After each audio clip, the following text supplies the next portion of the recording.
Hello guys, this is your friend and we are back with a new fanfic.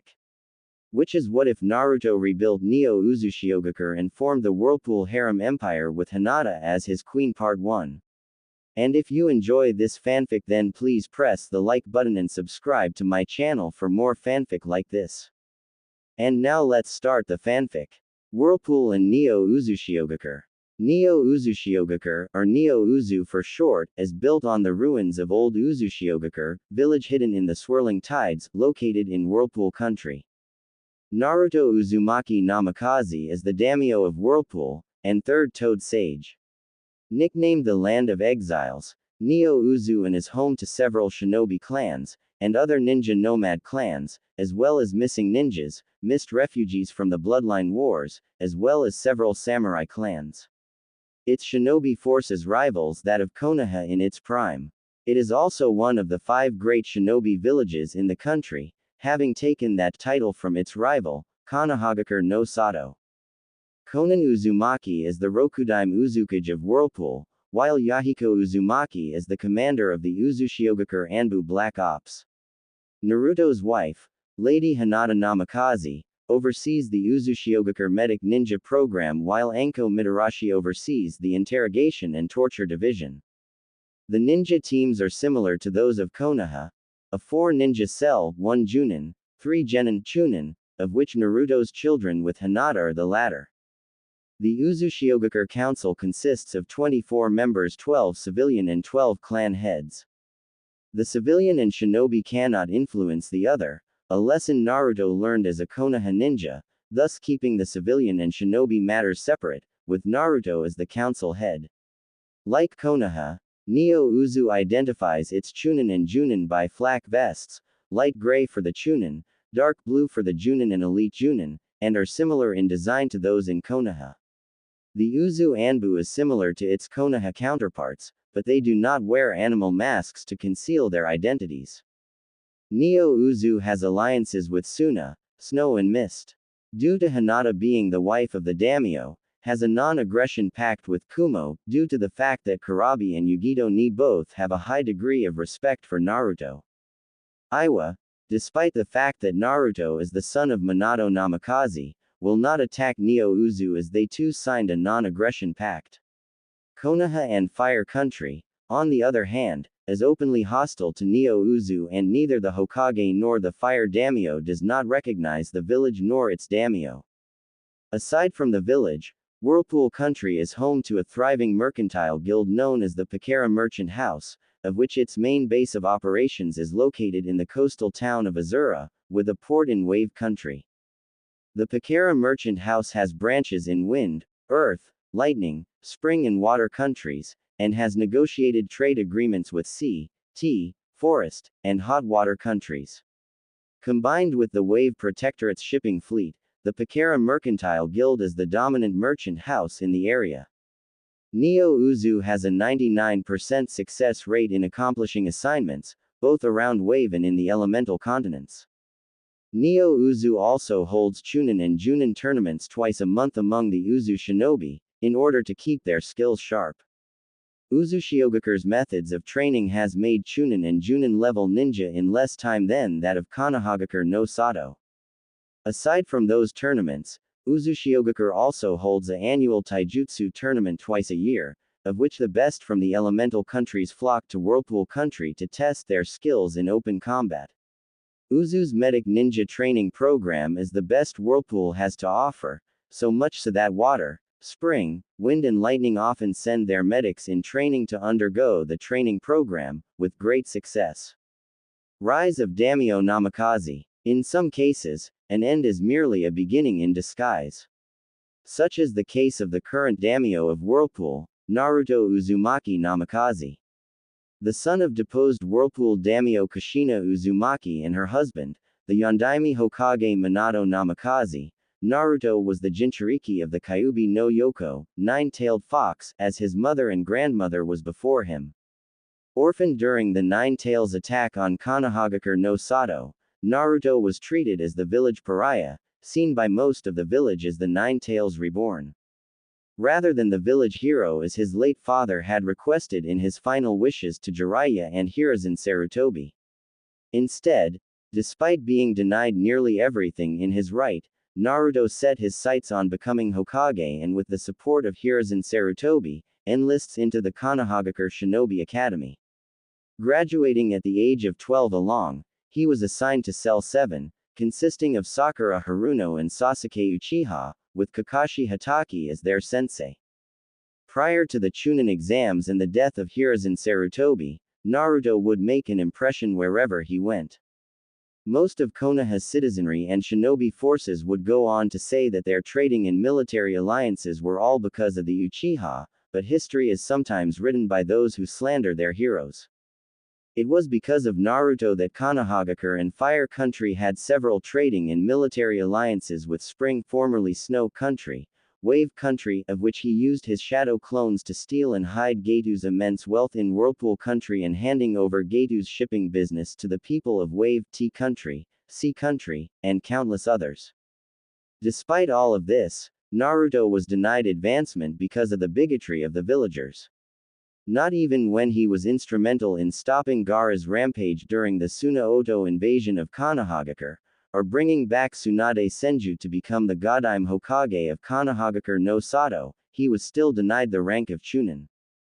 The Uchiha Retrieval Mission, Betrayal, and Banishment. It is known that power corrupts and absolute power corrupts absolutely. Such is the case of Sasuke Uchiha. During the Chunin exams, he was approached by Orochimaru, who had placed the cursed seal of heaven upon his body, thus granting the Uchiha a sample of immense power.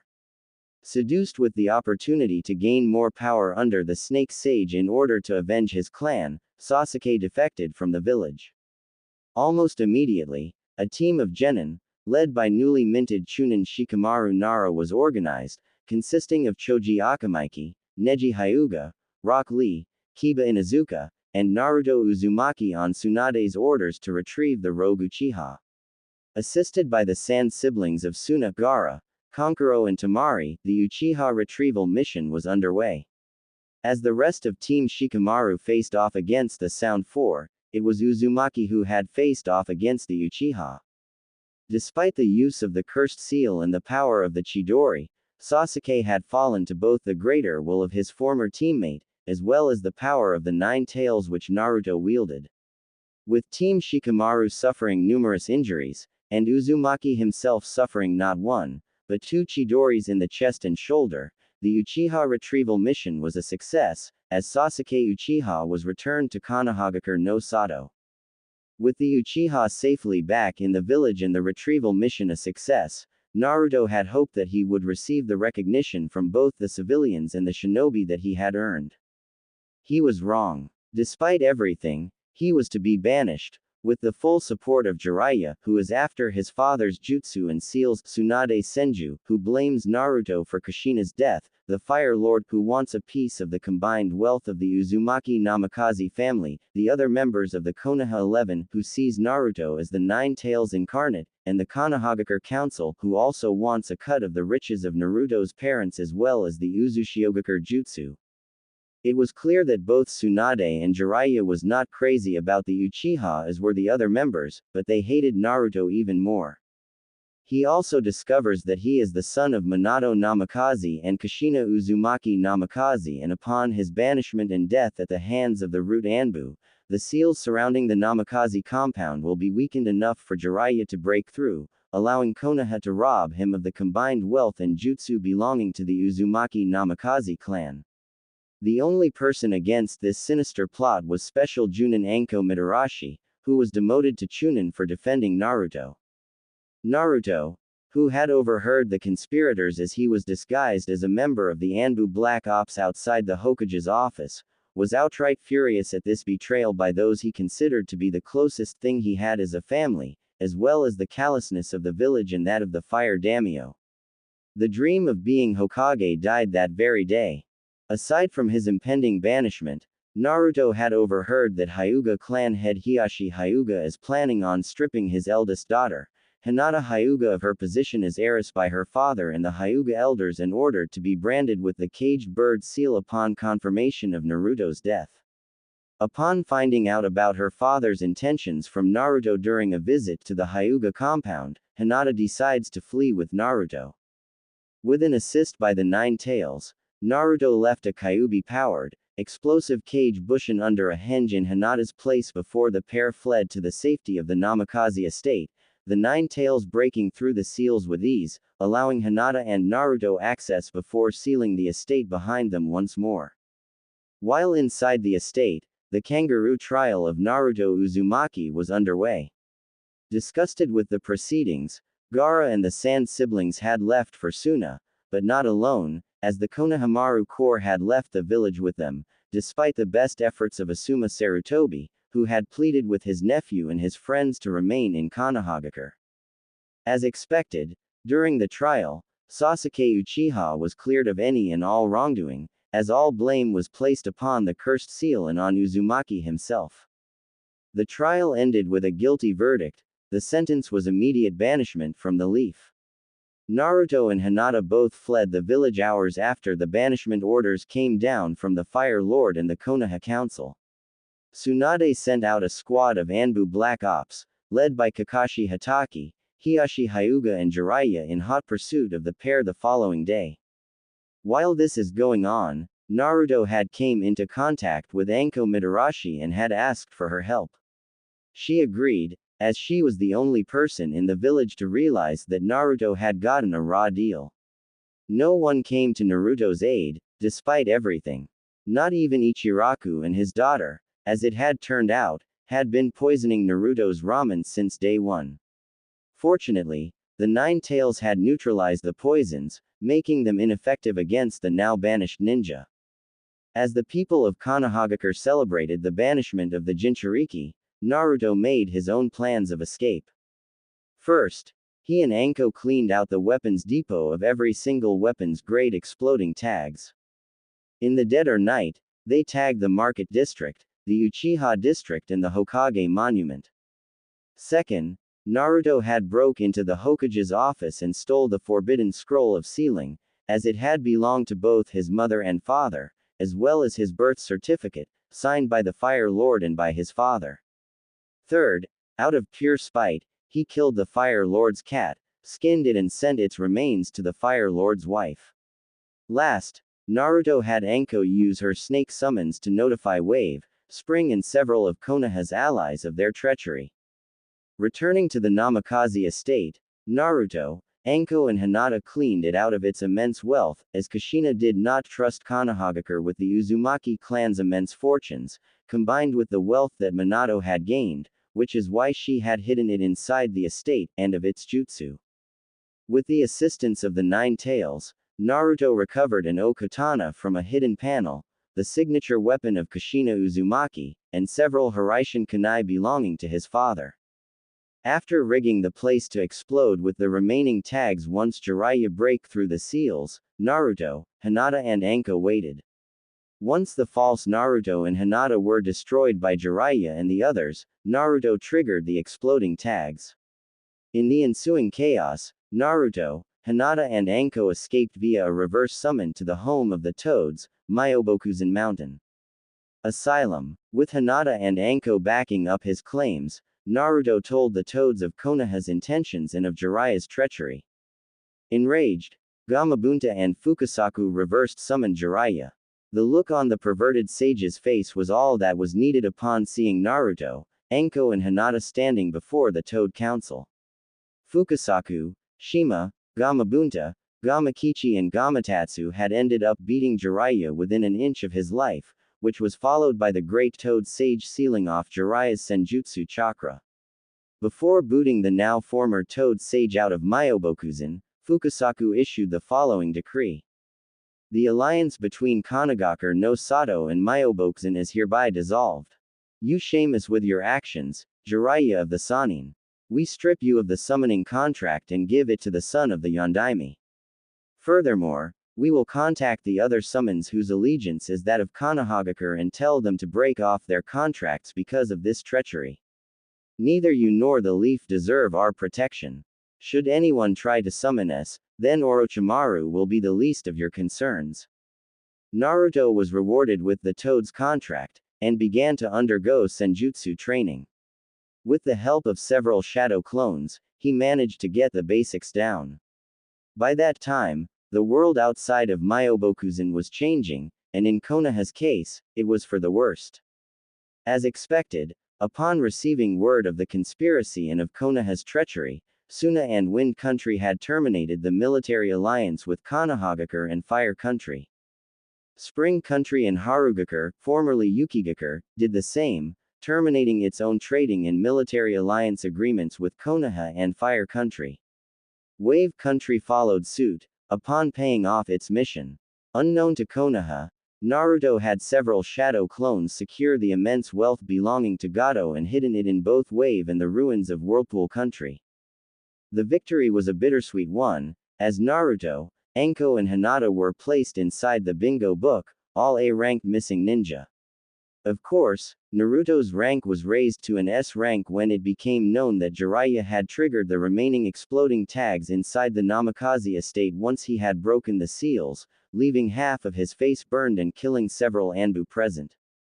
3 months after the Sasuke retrieval mission, Naruto received word through Gaara that Spring Daimyo Koyuki Kazuhana was offering the trio of missing ninja political asylum in her native Spring Country. Accepting the offer, Naruto, Enko and Hinata undergo a long and dangerous journey from Myobokuzen to Spring. However, near the fire-lightning border, they ran into a Konohagakure scouting party consisting of Root Anbu. Despite crossing the border into Lightning Country, the Root Anbu remained in pursuit. Before the trio of missing ninja were overrun, they were rescued by a group of Junin, led by Kumo Kunoichi Yugito ni Jinchuriki to the Nibi no Bakaneko, the two-tailed monster cat. Recognizing the missing ninja from the bingo book, Yugito took them to see the wreckage of Kumo, and his brother, Kurabi, Jinchuriki to the Hachibi no Kyogu, the eight-tailed giant ox. There, the renegade Jinchuriki and the most powerful ninja in Kumo had a sit-down, where a spoke of Naruto's father in a positive light. We were on opposite sides in the last shinobi war, A explained. We both fought when we were Junin. Out of all of the ninja I had fought, your old man earned my respect. I actually mourned his untimely passing. Good man, even better ninja.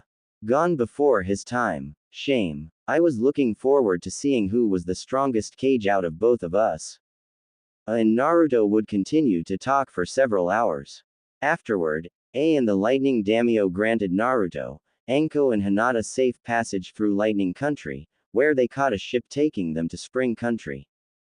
Under the protection of Daimyo Kazuhana, Naruto, Enko and Hinata felt safe for the first time in months.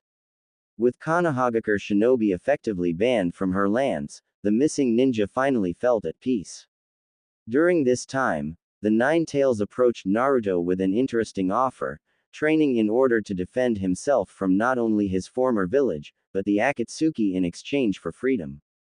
Naruto accepted the offer, and with the aid of the Kyuubi, safely broke the seal. Naruto had blacked out for 3 days as his chakra system had adjusted to without the chakra of the Nine Tails hindering it. Upon regaining consciousness, he was greeted with the sight of a shapely red-headed woman standing nearly 6 feet tall with piercing green eyes, pale skin, and a curvaceous frame that could put Tsunade to shame. The humanized Nine Tails, whose self-given name was Katami Akashiya, laid out her plans for both Naruto and Hinata. She will train the both of them in ninjutsu, taijutsu and kenjutsu. While Naruto undergoes the sage training by the Toads, Hinata will be training under Katami to become the third Fox Sage.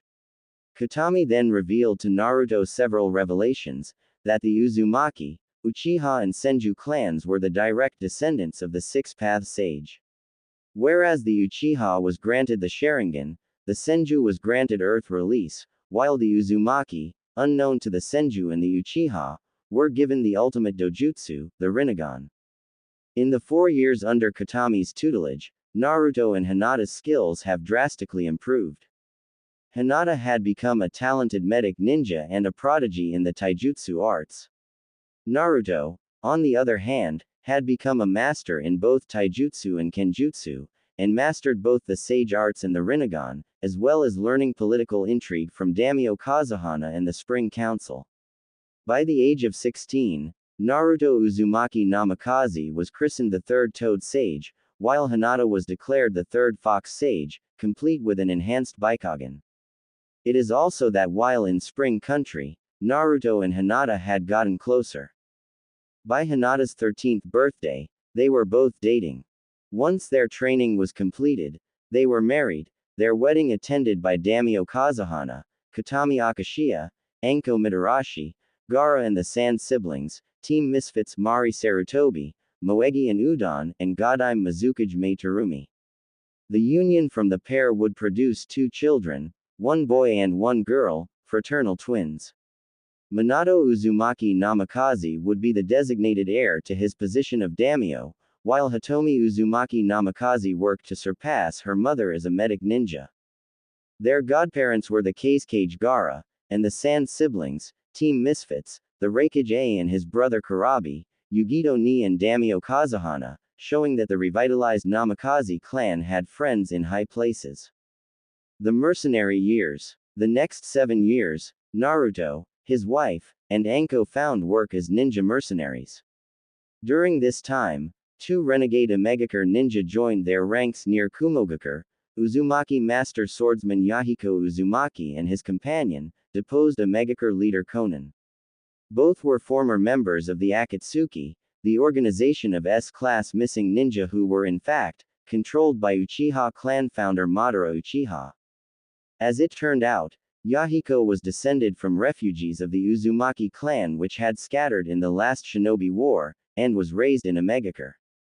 Like Naruto, Yahiko was disillusioned with how his organization had ended up corrupted.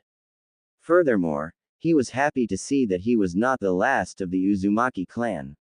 He had also given Naruto vital information in regards to the Akatsuki, that Madara Uchiha desired the powers of the tailed beasts for his plans of word domination. It also became known that Konohagakure was redoubling their efforts in eliminating the missing ninja after Jiraiya's spy network had informed the former Toad Sage that the missing ninja had resurfaced. However, it was during a taijutsu tournament being hosted in T Country that after defeating Rock Lee, Tenten and Hinata defeating Neji Hyuga and Anko Mitarashi besting Mighty Guy that Tsunade and the Konohagakure Council saw that they were not the same Genin-level ninja who had fled the village. They were now SS-class threats. Over the 7 years, Naruto and Hinata had decimated the Anbu Black Ops and the root Anbu sent their way by Konohagakure no Sato, as well as the bounty hunters looking to cash in on their bounties placed on their heads. The Ino Shika Cho trio fell to the Namikaze couple, Shikamaru notifying the council that the missing ninja were parents, much to Hiyashi's dismay. The elder Ino Shika Cho trio tracked the Namikaze family and Anko Mitarashi to Spring Country, where they were visiting Daimyo Kazuhana. Like their children, Inochi Yamanaka, Shikaku Nara and Shuza Akamaiki failed. Trying the political route, Konoha sent a special envoy to Daimyo Kazuhana led by Jiraiya, Hiyashi Hyuga, Kakashi Hatake, and Danzo Shimura, demanding that she hands over not only Anko, Naruto and Hinata, but also their children, as he planned on branding them with the caged bird seal and shoving them into the branch family. Kazuhana flatly refused the demand, as the Namikaze family and Anko had left earlier that week. Kazuhana was not amused. You want me to hand over the hero of Spring Country, who without him, my homeland would still be under the rule of my uncle, a tyrant who tried to kill me. And why should I surrender the whereabouts of our hero and his family? Hiyashi maintained his stoic posture.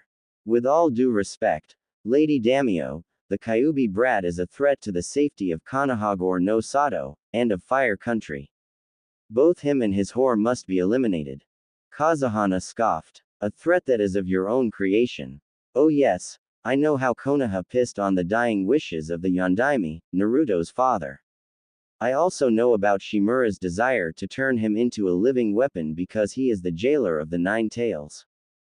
Danzu's eye narrowed dangerously. Be careful how you speak of such things, Lady Daimyo. You may not like how people choose to defend themselves.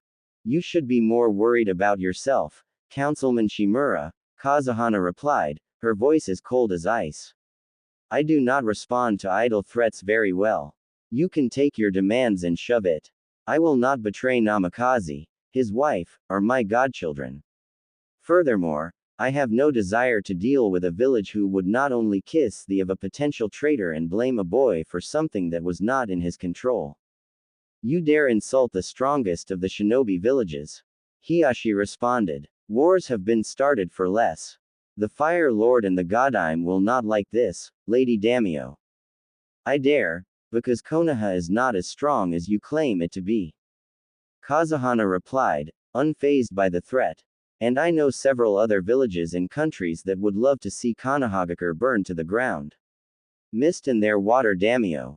Suna and my counterpart in Wind Country, 3 villages against 1. Not good odds. No Sandame, no Yondaime, and no Jinchuriki to save your asses. You are right about one thing, Hyuga. Wars have been started for less, especially when the head of a foreign nation is threatened and insulted. Danzo looked troubled. You wouldn't dare, you couldn't. Oh, I would, Councilman, Kazuhana shot back. Now leave. I've made it clear that Konohagakure is not welcome here, especially those from Cell 7. Furthermore, any acts of aggression towards myself or towards Spring Country will result in war. Get out. With the political attempt a failure, Konoha redoubled their efforts, only to have a sizable portion of their Anbu decimated, and the Konoha 11 defeated, along with the elite Junins. In Hot Water Country, it came to a violent head. Led by Kakashi Hatake and Kurenai Sarutobi, Sasuke Uchiha, Sakura Haruno, Kiba Inuzuka and Shino Aburame tracked down their missing teammates and a fight ensued. In the years of their exile, the Konoha ninja found out the hard way that Naruto and Hinata had drastically improved in their skills. With Konan and Yahiko watching from the sidelines and keeping an eye on Minato and Hitomi, the fight commenced, with Hinata and Katami fighting Cell 8 and Naruto and Anko dealing with Cell 7. Unknown to both parties, Jiraiya was watching the brawl from the shadows. The fight was indeed brutal. But despite superior numbers, Katami and Hinata defeated Cell 8, while Anko had taken down Sakura Haruno, leaving Naruto to face his former teammate and sensei in a 2-on-1 match. Despite Kakashi being a master of over 1,000 jutsus and Sasuke obtaining the Magankyu Sharingan, Naruto unleashed the fury of his taijutsu and senjutsu arts upon the Sharingan wielders. One Hiroshin followed by 1,000 years of pain, i.e., Naruto punting Kakashi in the, sending him through a tree, and the lazy Junin was out of commission. Anko bowed out of the fight as the Uchiha Prince and the Namikaze fought in a rematch from their confrontation at the Valley of the End. As expected, Sasuke used the power of the Cursed Seal, of which Naruto countered with his Rinnegan. Sasuke was easily outmatched as Naruto once again, and was dealt a crushing blow to Sasuke's ego by defeating him with little effort, but sparing his life and leaving him with some parting words. Remember this day, old friend. Remember the day that the dead last had you in his power. You're not even worth staining my hands or my blade with your blood. Go home. Go home and remember that I spared your pathetic life on a whim. Cross me again, and your brother will be the next best choice of reviving the Uchiha. To put it in words that you will understand, you with me, I will send your head back to Konoha. Upon returning to Konoha, Sasuke, Kakashi and Kurenai report to Tsunade and the council about Naruto's bloodline. This catches Danzu's interest, as he begins to see the possibilities of having the Rinnegan in his possession. During the 7 years abroad, Naruto met an older wandering shinobi by the name of Rashojin Hattori Hanzo. Unknown to Naruto at the time, Rashojin is the great-grandson of the late Omegakure warlord Hanzo the Salamander, and the current holder of the Salamander contract. It was originally thought that Hanzo's family had been wiped out in the Second Shinobi War, but that was false. One of Hanzo's daughters had escaped at his request and had taken refuge at a minor shinobi village. The ensuing battle between Naruto and Rashojin lasted for 3 hours and had ended up leveling a chunk of forest country. Ninjutsu, taijutsu, even summons were used as Naruto and Rashojin gave each other no quarter. In the end, The battle was a draw, but both Naruto and Rashojin came to respect the other for their strength and will. It is through this encounter that Rashojin will take back what is rightfully his, Omegakure no Sato. Revival of Whirlpool and Daimyo of Whirlpool Country. Following the 7 years traveling abroad, Naruto decided to set up shop in Whirlpool Country, his mother's ancestral home. The dream of being a Kage having long since died following his banishment, he formed Neo Uzushiogakure no Sato with Konan Uzumaki as the Rokudaime Uzukage. By birthright, Naruto Namikaze was the next in line to rule Whirlpool Country. So he took control as the 5th Whirlpool Daimyo. As Daimyo, Naruto's bingo book entry is automatically invalid, as is Hinata's entry since she is the Daimyo's wife. The Whirlpool ruins was already populated with the remnants of the Uzumaki clan who had decided to stay, as well as a number of Ronin samurai and those who fled Mist and Water Country during the bloodline purges. Backed with the infinite reserves of Gado's wealth that he had stolen, Naruto had Neo Uzushiogakure up and running within 9 months. With Naruto as the daimyo, he began to recruit even more ninja, as well as rebuild the island and village.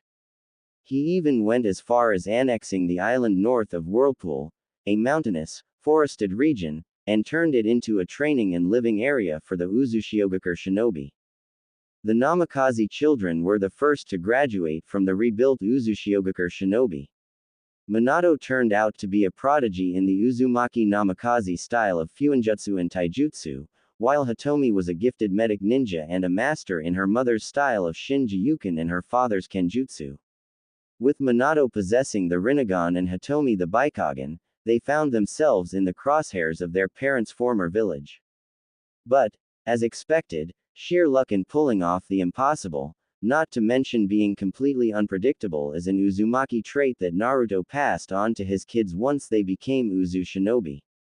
Aside from being the daimyo of Whirlpool, Naruto also taught at the Uzushiogakure Shinobi Academy in weapons combat and taijutsu. Through Uzushiogakures methods, the revived village was known to produce Chunin and Junin level ninja in half the time it took for Konohagakure to take to produce ninja of that caliber, which irked Konoha to no end. As daimyo of Whirlpool, Naruto forged military and trading alliances with Lightning, Wind and Spring countries. Through hard negotiation, he managed to get Earth Country and Iwagakure to sign a non-aggression pact between their two countries and villages, as Iwa is honor-bound not to violate the diplomatic immunity status that Naruto has a Whirlpool daimyo. It is also through the annual taijutsu tournaments which Naruto holds that Konoha finds out about Naruto's resurfacing as the Whirlpool daimyo. A team of Konohagakure ninja, led by Jiraiya, were sent to both scout Whirlpool and to win the prize money. They failed to win, but reported back that Naruto was the leader of Whirlpool, and of his children with Hinata. In an interesting side note, Konoha had sent out a marriage proposal to Kotami Akashiya, unknown to them as the Nine Tails in human form, on the behalf of Sasuke Uchiha. Kotami flat out refused the offer, which ultimately meant that Sasuke and more importantly, Konoha would gain a major foothold in Whirlpool Country, thus undermining Naruto and Konan's authority. Second, Hiashi sent word to Hinata that he wanted to meet both her and her children. Wisely, Hinata refused, knowing that her father would violate the automatic immunity status she has as Naruto's wife by attacking her and their children. Her concerns were verified when a crack squad of Konoha Root Anbu and a squad of Hyuga ninja infiltrated the island country with orders to kidnap both Minato and Hitomi, Danzo wishing to take Minato and train him to be Konoha's ultimate weapons because of his eyes, and Hiashi, wishing to subjugate Hitomi to the caged bird seal. They did not get very far, as their presence was detected by the Whirlpool daimyo and his wife almost immediately. The squad of Konoha ninja were slaughtered with the exception of one of the Hyuga ninja, of which Hinata allowed to return home, after placing a time-delayed caged bird seal on her, designed to kill her once she returned to Konoha to deliver a message to both Danzo and Hiashi. To Councilman Shimura and Hiashi Hyuga, I believe the men sealed inside the scroll belong to your Root Anbu and your main branch clan respectively. It is with regret that our children could not accompany them, as they have other priorities pertaining to Whirlpool. Sincerely, Daimyo Naruto Namikaze, Lady Hinata Namikaze. In the 5th year of Naruto's rule as Whirlpool Daimyo, the Akatsuki once again resurfaced. Despite having lost Hidan and Kazuku, both were killed by Yugito and Kurabi, the organization of S-class criminals were still a threat. Later, Naruto received word that a joint Odo Akatsuki invasion of Whirlpool country was imminent. Led by Akatsuki chieftain Madara Uchiha and his second-in-command Pain, with the Odo forces commanded by Orochimaru, Whirlpool looked to be finished before it started. Unknown to both Orochimaru and Madara, their intentions were already known by Naruto through his network of spies and informants, and he had planned accordingly. Suna, led by the Kazekage Gaara, along with Mizu, led by the Godime Mizukage Mei Terumi, formed a military alliance with Uzushiogakure, as they both had scores to settle with both Odo and the Akatsuki. With the blessings of Yugito Ni and Kurabi also joined in the battle, along with a small number of Kumo Junin. The Uzushiogakure invasion has begun. With the civilians evacuated, Naruto led the assault. With the shinobi world watching in anticipation, the invasion had begun. Fighting broke out in Whirlpool and North Whirlpool. It was also the shortest battle in the history of warfare, lasting only 3 hours. In that time, the Akatsuki were wiped out, and Orochimaru's forces were decimated. Katami Akashiya was credited with slaying Madara Uchiha, Kabuto Yakushi was slain by Hinata Namikaze, Itachi Uchiha and Kisame Hoshigaki were both killed by Naruto Namiaxe. Orochimaru narrowly escaped as his Odo forces were slain down to the last man. Seeking asylum in the one place he had sought to destroy, he was welcomed into Konohagakure by his former teammates. There, Orochimaru had given a fully detailed account of the Uzushiogakure invasion, and of Itachi's defeat by the hands of the Whirlpool Daimyo himself. Sasuke was not very happy to hear that Naruto was the one to have killed his brother.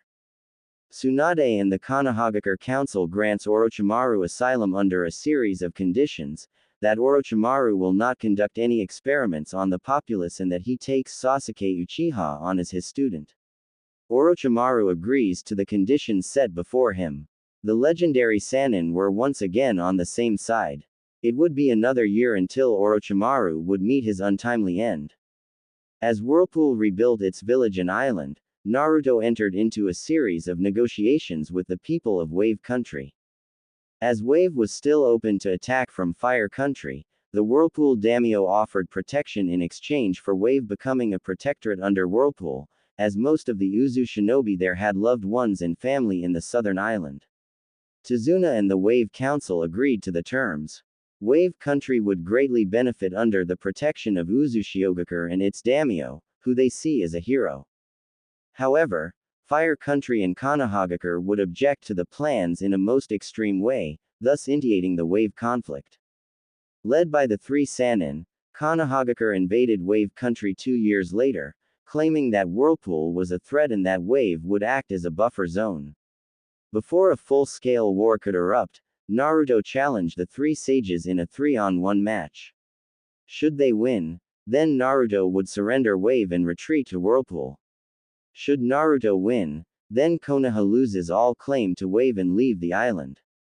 With the gathered Konoha ninja watching, Sasuke Uchiha, Kakashi Hatake and Sakura Haruno among them as well as the other members of the Konoha 11 Naruto fought the 3 Sannin.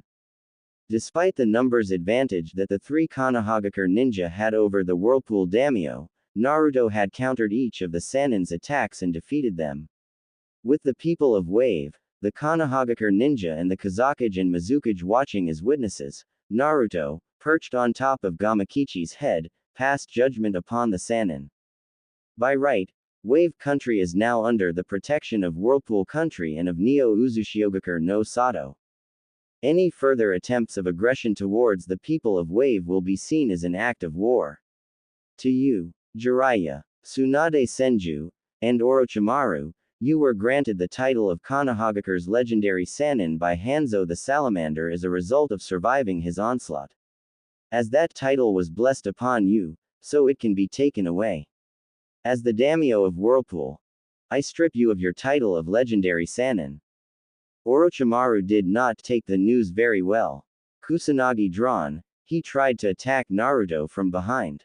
Naruto, having suspected that Orochimaru would try and pull something like this, activated a hidden seal placed on his body during the match, effectively immobilizing him long enough for Naruto to decapitate him with his katana. Threatening to do the same to the remaining former Sannin, Tsunade and Jiraiya led the Konoha ninja back across the bridge and back into Fire Country. Days later, the Great Naruto Bridge was destroyed by a squad of Uzushiogakure ANBU's demolitions unit, effectively cutting off access from the mainland. It would be the last time that the Namikaze clan would set their eyes on the disgraced Sannin ever again.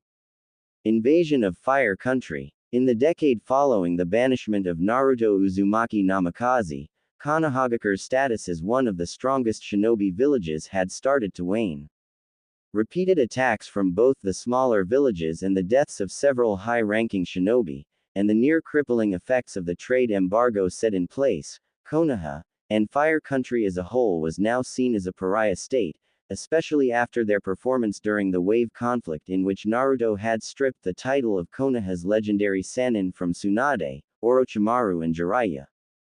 After the death of Orochimaru, Tsunade stepped down as Godime Hokage and Sasuke Uchiha was named the Rokudime Hokage of Konoha. Almost immediately, Sasuke made plans to invade Whirlpool and the Wave Protectorate and destroy his nemesis once and for all. But it was not meant to be. With the rise of Omegakure as a major shinobi power and its alliance with Iwakage no Sato, Danzo, the Fire Lord and the Konoha Civilian Council saw Rashogen Hanzo as a major threat. Unknown to Sasuke, Danzo had ordered a Black Ops mission with his best Root Anbu, ordering them to head into AIM and assassinate Rashogen Hanzo. The mission was a failure, as Hanzo and his AIM shinobi slew the Root Anbu. It was only after AIM marched into Fire Country and towards the Fire Capital did Sasuke find out about what Danzo had done. Furious, Sasuke killed not only Danzo Shimura, but also the Konoha Civilian Council, the two elder ninja, Koharu Udatane and Hanmura Mitokado, and seized control of the Root Anbu.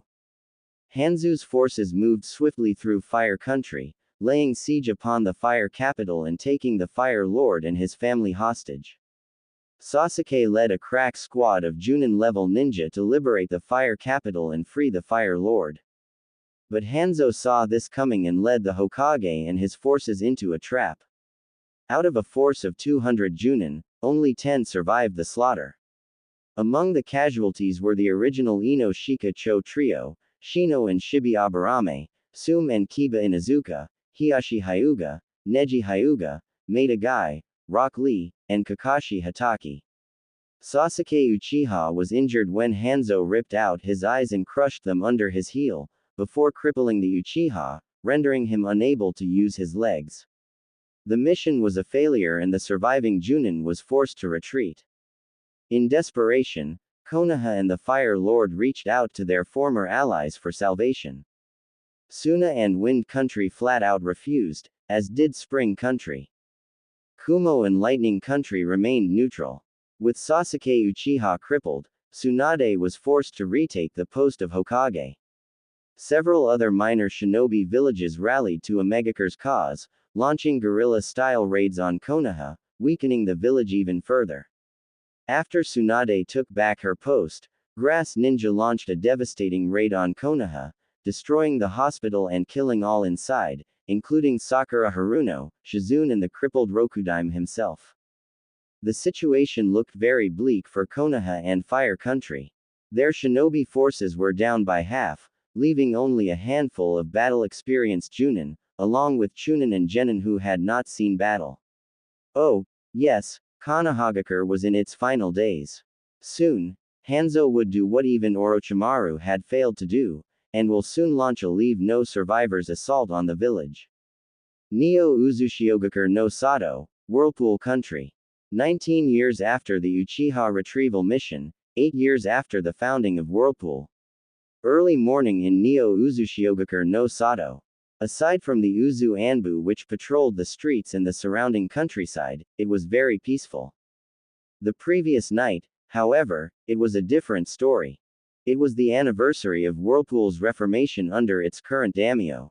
The son of its previous daimyo, Whirlpool Kunoichi Kushina Uzumaki Namikaze, and her husband, the Yondaime Hokage Minato Namikaze, he had resurrected Neo Uzu and led it to greatness under his rule. In 8 years, Neo Uzushiogakure was one of the strongest shinobi villages, having surpassed Konohagakure no Sato. Inside the daimyo's residence, which was a walled compound, rather than a castle typical for the ruler of the country, the daimyo in question was in bed with his wife. Clothes were strewn across the floor from the door leading to their bedroom. The room was locked with a seal, which kept any noise made inside out and to keep anyone wanting to come in outside. The man was 6 feet tall, with a wiry muscular frame. Tousled blonde hair framed his face, of which the fox-like whiskers which had identified him as a Jinchuriki were gone. Despite being 31, he still held a boyish charm to his face. He was also awake, as his body was pressed firmly into his wife's backside. One calloused hand ran along her curves, causing her to giggle in her sleep. 19 years, and he knew the contours and curves of her 5'6" frame like the back of his hand. Like him, she was also 31, him being 2 months older than she was, buxom with long dark hair ending halfway down her back. Usually she would let it fall down her back, but when she was training the medic ninjas or sparring, she kept it tied in a braid. She giggled again. This time, she was awake. "Pervert," she whispered. "That's daimyo pervert to you," was the reply. She turned around in the bed, so that she was facing him. His azure eyes stared back into those of pupilless lavender, which identified her as one of the Hyuga, and wielder of the Bikagen. Hinata Namikaze stuck her tongue out at her husband. "Well, daimyo pervert, you plan on getting out of bed? Our kids are still here, you know."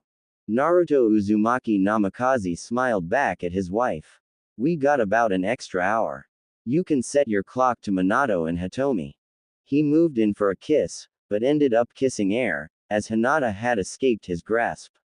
She was now standing on her feet, as the day she was born. With natural beauty like hers, men would gladly go to war for her hand. Fortunately for Naruto, she was all his. At least she was considering enough not to pull a substitution jutsu like the last time. "Just one kiss, Hina-hime," he mocked begged. Her response was to throw a pair of pants at him before slipping on a crimson robe over her form. Naruto saw that it was the robe he picked up for her from his last visit to Wave Country when he was checking up on the Uzu garrison stationed there. Hinata loved that robe. "The last time you said that, we ended up destroying the dining room table," she replied as Naruto got out of bed, now from the waist up. Naruto smiled at the memory. It was 3 weeks ago. Hitomi and Minato were out on assignment, Katami was roaming the grounds in her fox form, and they were all alone. "In my defense, you started it," he replied, as it was Hinata who instigated the whole thing. One flash of yellow light and Hinata found herself pinned to the wall by her husband. She could have easily used a substitute jutsu to escape, but she enjoyed teasing him, and she enjoyed his attention to her. So, Naruto gently pressed his weight against his wife. "If I wanted to stop right now, you think you could stop me?" Hinata smiled. "I think the question you should be asking me is, do I really want to?" They resumed their kissing. Naruto noticed that Hinata was leading him back to their bed.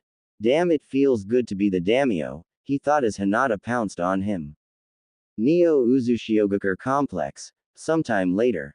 The Neo Uzushiogakure complex served as the nerve center of both Neo Uzushiogakure and of Whirlpool Country. Rather than a tower, like Konoha's Hokage Tower, the compound consisted of 2 buildings. The first housed the offices of the Uzukage and the daimyo, and the second was known as the House of Sovereigns, which housed not only the council chambers, but it served as the main headquarters of both the Pakara merchant house and of Neo Uzu's spy network. Currently, Naruto was inside his office, signing off on several documents. Mostly minor disputes between shinobi and clans, nothing serious. Conan, on the other hand. Naruto smirked inwardly at his cousin's wife. She loved the position of Kage but hated the paperwork. Naruto took pity on her and taught her the Kage Bushin, which saved her the headache of paperwork. Naruto himself used the shadow clones on several occasions, when the paperwork that came with being the daimyo became too much for him. Leaning back in his chair, his eyes roamed over several photos that sat on his desk. The first was that of himself when he was younger and the old man that was like a grandfather to him, Hiruzen Sarutobi. Naruto was wearing the old man's Kage hat, while Sarutobi smiled broadly. The second was that of Hinata and himself on his wedding day in Spring Country over a decade earlier. Naruto smiled at the memory. Turned out that Koyuki had made friends with a priestess from Demon Country named Shion, who conducted the ceremony at her request. Hinata had looked radiant in her dress with the flowers in her hair. It was a private ceremony, with only their closest friends and allies present. The third picture was a family photo of the Namikaze family.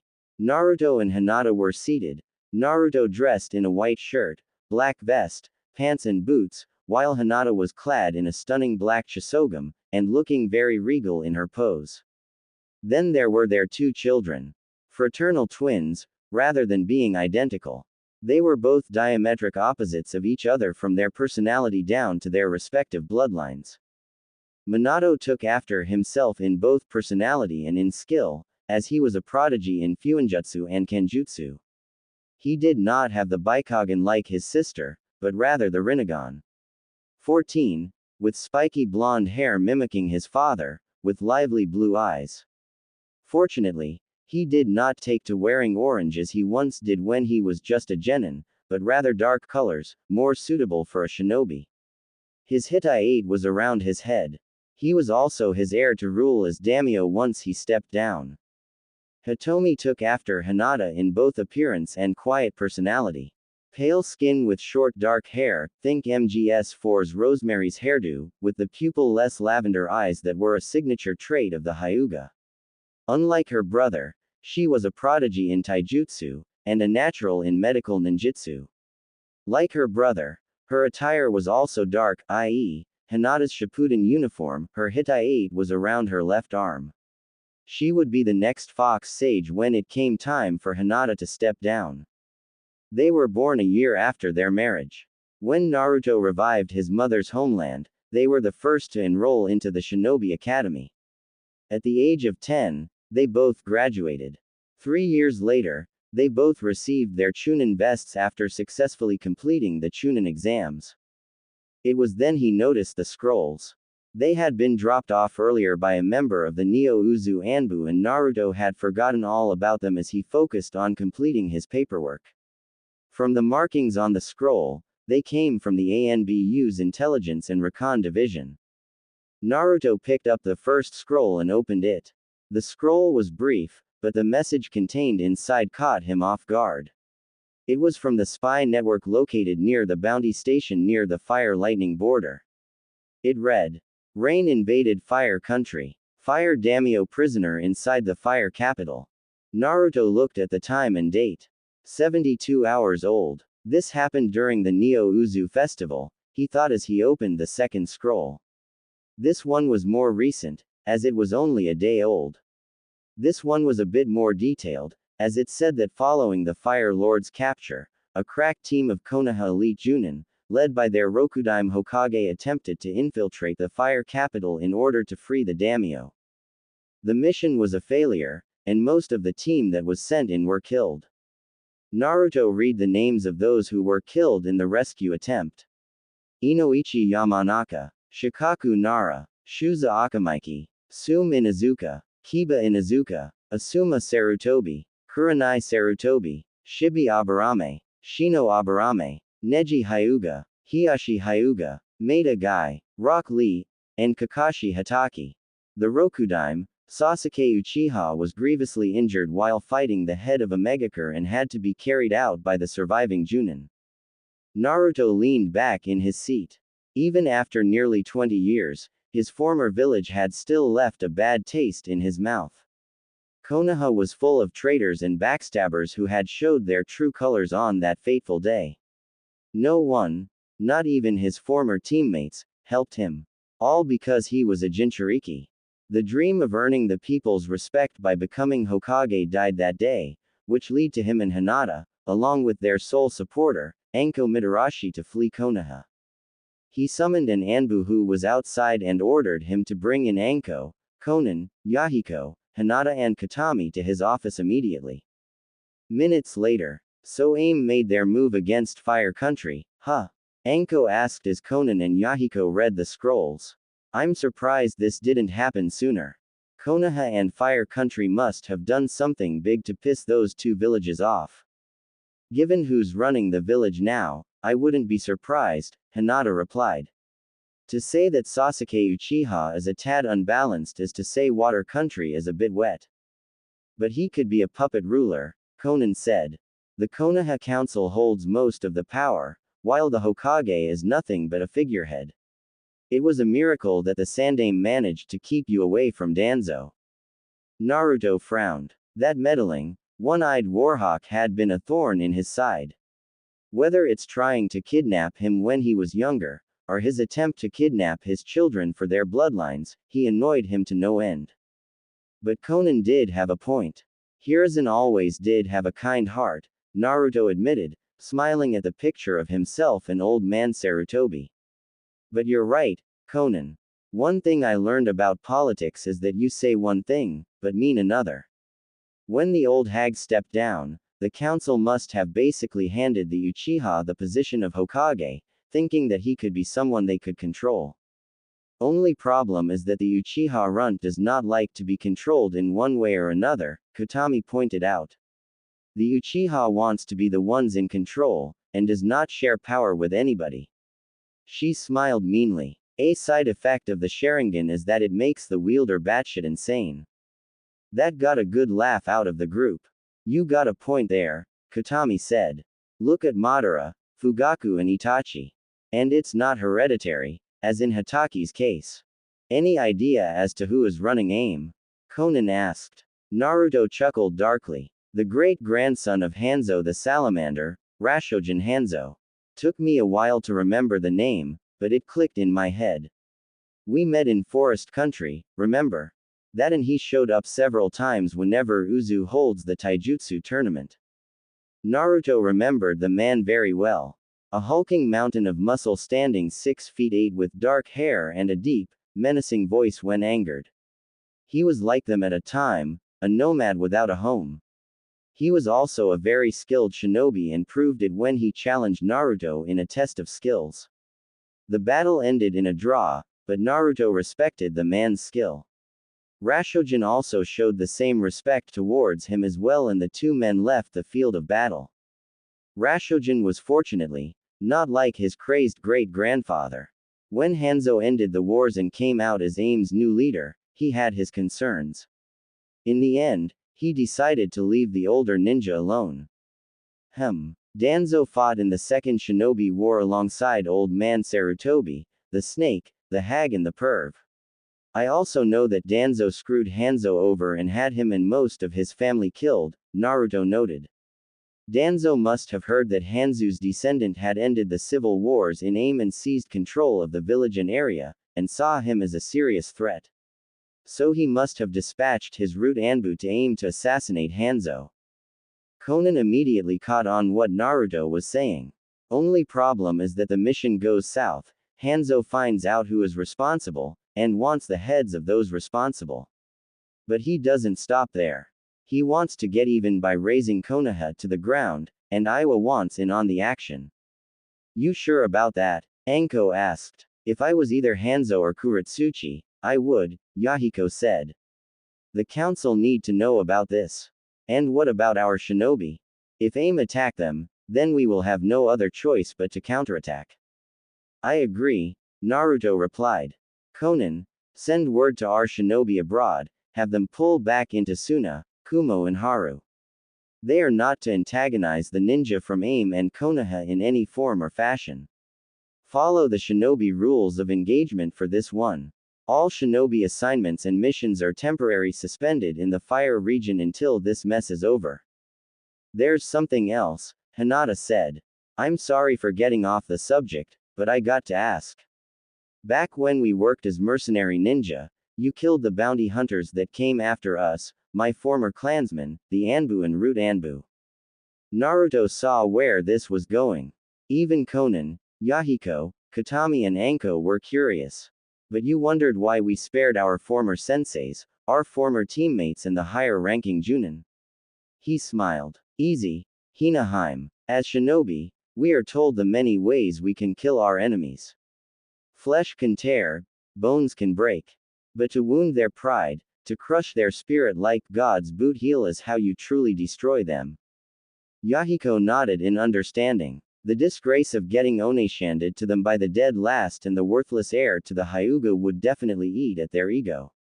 And they have to live with the shame and disgrace that the two people who were written off and banished had spared their lives because they weren't worth killing is a fate worse than death. Aside from that, you make even more mistakes, up to the point where you will ultimately bring about your own destruction. Anko approved. Psychological warfare at its finest, the Snake Queen noted. I like how you think, Naruto. Have I ever told you that? The daimyo of Whirlpool chuckled. Maybe, but I fail to remember. Go and assemble the council. Might as well tell them about this new development. The room cleared out, with the exception of Katami and Hinata. Something on your mind? Naruto asked. Konoha has been hit pretty hard ever since we left the village, Hinata noted. They've lost every single alliance they had because of you. On top of that, they've been fending off attacks from rival villages, but without allies, their power and influence has been decreasing. There's something else I did not mention about the failed attempt to rescue the Fire Daimyo, Naruto said. The attempt to rescue the Fire Lord resulted in several casualties. The original Ino Shika Cho trio, Asuma and Kurenai Sarutobi, your former father and cousin, the Inazuka matriarch and her son, the Aburame. Maida Guy and Rock Lee, and Hataki, all KIA. Naruto noticed the expression on Hinata's face. It was a subtle one, but it soon disappeared, leaving a neutral, stoic expression. Hearing about the demise of her former father and cousin, her former team and sensei left her with mixed emotions, but she squashed them immediately. And the Uchiha? Katami asked. Blinded in both eyes and left a cripple, Naruto replied.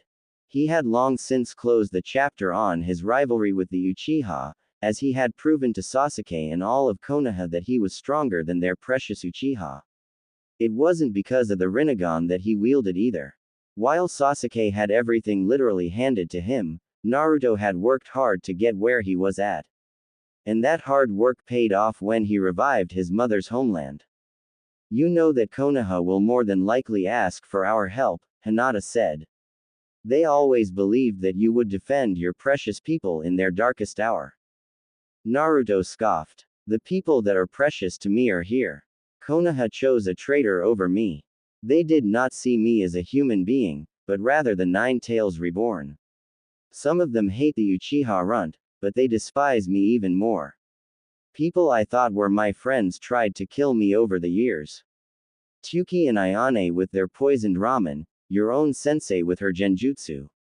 Even Tsunade and Jiraiya wanted my death for their own selfish reasons. The daimyo of Whirlpool rose from his seat. I will not aid Konoha in this mess of their own choosing. Even if they offer me the position of Hokage, I would not accept it.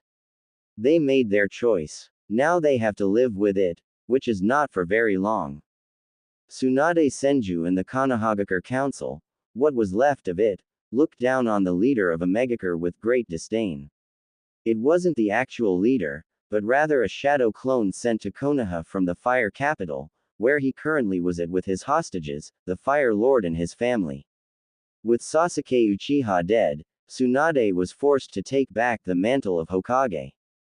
The leader of Omegakure was tall, standing nearly 7 feet tall. Dark hair was tied into a ponytail, the eyes showing intensity, as well as hidden intelligence, and stark ruthlessness.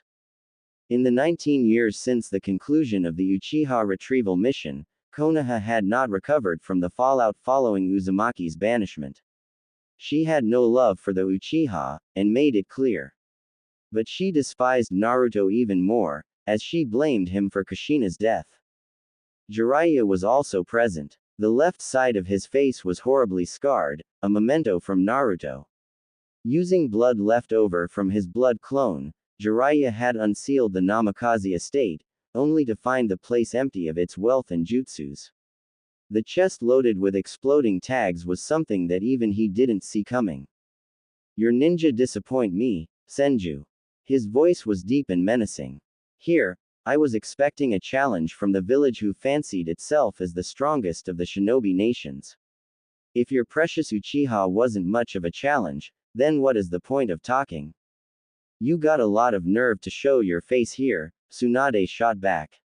The will of fire is still strong in the leaf. And yet, you have failed in your rescue attempt of the Fire Lord, Hanzo replied. And there's not need for empty threats. We all know that Konoha is no longer the strongest of the shinobi villages. Your allies have long since forsaken you because of your past deeds. Tell me, Senju, did the leaf ever got their alliances back with Suna? Perhaps Spring, even Mist. I don't think so. You are alone in this matter. Tsunade's voice died in her throat. It was true. Ever since Naruto's banishment, the Leaf and Fire country had become a pariah state. In less than 2 decades, Konoha had lost its status as one of the 5 great villages to Neo-Uzu. And even more worse, Hasnu continued, twisting the knife. Despite repelling attempts of invasion by the smaller villages, they have been taking their toll. Your shinobi forces are down by what, half? Maybe more. Konoha is still strong. Hanabi Hyuga, now the Hyuga clan head following the death of her father, shouted. He had died while attempting to rescue the fire daimyo, along with her sensei, Asuma Sarutobi. We will fight you to the death.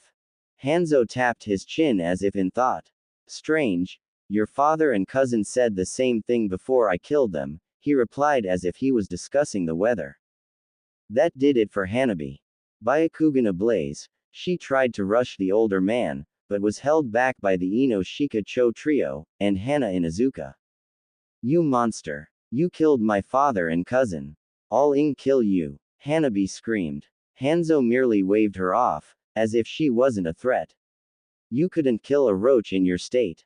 But me, on the other hand, I could launch a full-scale, take no survivors assault on this cesspool of a village, and with Iwa backing me up, Konoha will be nothing more than a footnote in the history books. But, Jiraiya prodded as Hanabi collapsed, sobbing uncontrollably. But, I will give you a chance for you to save your village and live in what little dignity you have left, Hanzo continued. As I've said before, your ninja were not that decent in the field of battle. You have grown complacent in your supposed superiority and gotten lax. Your trump card, the Uchiha, has ultimately failed. Hatake, the Sarutobis, that crazy taijutsu master, and his protege, the Inazuka, the original Ino Shika Cho trio, those who you have put your faith in, has failed you. Give me the challenge of a lifetime, and whether I win or lose, I will withdraw from Fire Country. We'll fight you, anytime and anywhere, Tsunade said. You misunderstood me, Senju, Hanzo replied. The challenge is not here. I wish to fight the one the leaf has forsaken in favor of the Uchiha. Jiraiya's eyes went wide, as did Tsunade's, and everyone else in the room. You mean, the old perv began. Yes, Hanzo replied. This is not negotiable. I wish to fight the leaf's greatest champion. The one who had defeated the Uchiha run not once, but 3 times, and has stripped you and your comrades of that precious title that my great-grandfather bestowed upon you. I want the son of the Yondaime Hokage. Bring me Naruto Uzumaki. Office of the Hokage, later. Tsunade looked out of the window and into the village. Repeated attacks over the years had taken its toll upon the leaf. Konoha was now reduced to half of its population and the village was in bad shape. Ever since Omegakure had declared war on Fire Country 2 weeks earlier, the minor villages had been launching guerrilla-style assaults on the village, weakening the leaf even further. The last battle was quite vicious. Grass Ninja had infiltrated the Konoha hospital and leveled it. The hospital was transformed into a triage center. Sasuke Uchiha was being treated at the time by Shizune and Sakura Haruno when the attack came.